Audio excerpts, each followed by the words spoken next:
Imagine walking into an organization where every process is documented, employees know their responsibilities, risks are controlled, customer complaints are handled properly, and improvements happen regularly. This is what ISO certification is really about. Many businesses think getting certified simply means downloading a few templates, preparing documents, and passing an audit. But ISO certification is not a paperwork competition. It is about building a management system that actually works. In this video, we will understand what it truly takes to get ISO certified, from selecting the right standard to successfully completing the certification audit. Step 1. Choose the right ISO standard. First, identify which standard matches your business goals. ISO 9001 focuses on quality, ISO 14001 on environmental management, ISO 45001 on workplace safety, ISO IEC 27001 on information security, and ISO 22000 on food safety.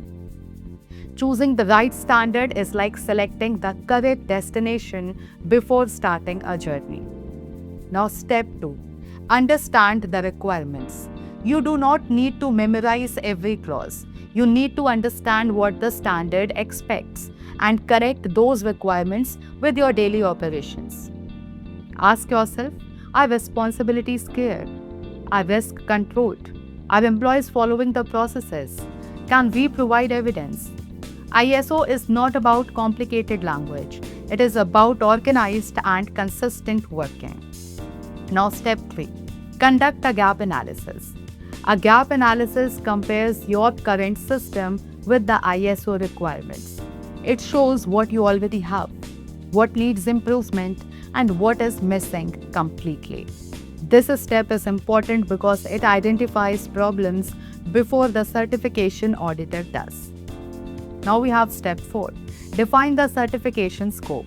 Clearly decide which locations, departments, products, or services will be covered by the certification. The scope must accurately represent your business activities. It tells customers exactly what has been assessed and certified.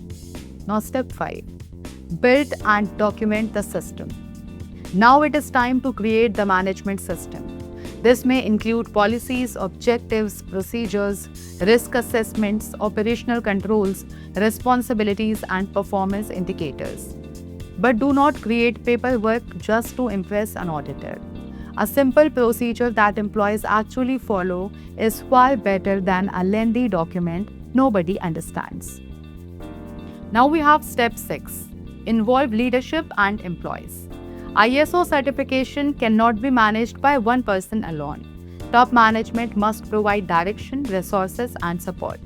Employees must understand their roles, relevant procedures, and responsibilities. During an audit, employees may be asked how they perform their work. Auditors are not looking for memorized answers. They want to see whether the system is genuinely understood. Now, step 7. Implement the system. Documents alone will not earn certification. The system must be used in real operations. If your procedure requires supplier evaluations, you need completed evaluation records. If employees require training, you need evidence that the training happened. The auditor will compare what your documents say with what your organization actually does. Now, step 8. Monitor performance. Track whether the system is delivering results. Depending on the standard, this may include customer complaints, incidents, supplier performance, training completion, process quality, environmental impact, or security events. The goal is simple: stop guessing and start making decisions based on evidence.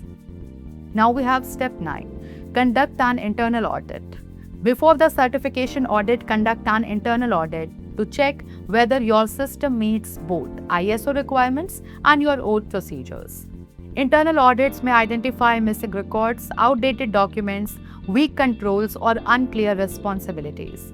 Finding problems internally is not a failure. It is your chance to fix them before the external auditor arrives. Now, step 10. Hold a management review. Top management must review the overall performance of the system. They should discuss audit findings, objectives, customer feedback, risk, corrective actions, resources, and improvement opportunities. A management review should lead to real decisions, not just another signed meeting record.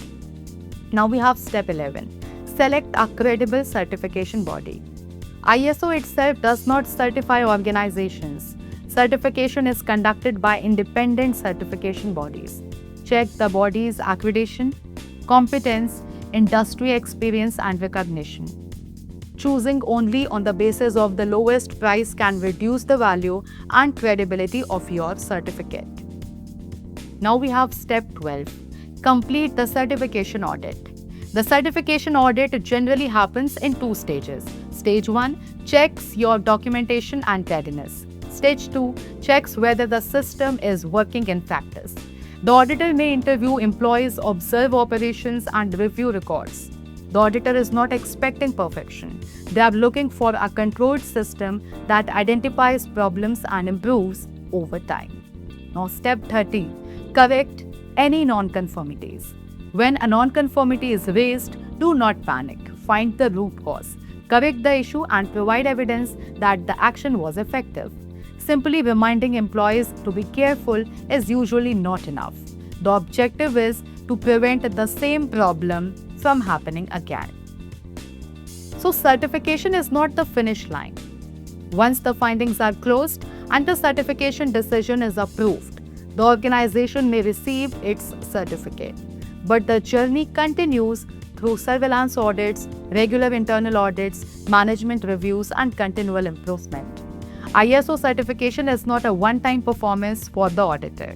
It is a system that must work throughout the year. So what does it really take to get ISO certified? The right standard, clear processes, committed leadership, trained employees, reliable records, internal audits, and consistent implementation. Because the true value of ISO is not the certificate displayed on the wall. It is the stronger organization working behind it. Follow TNV for more practical and easy to understand ISO insights. Thanks for watching.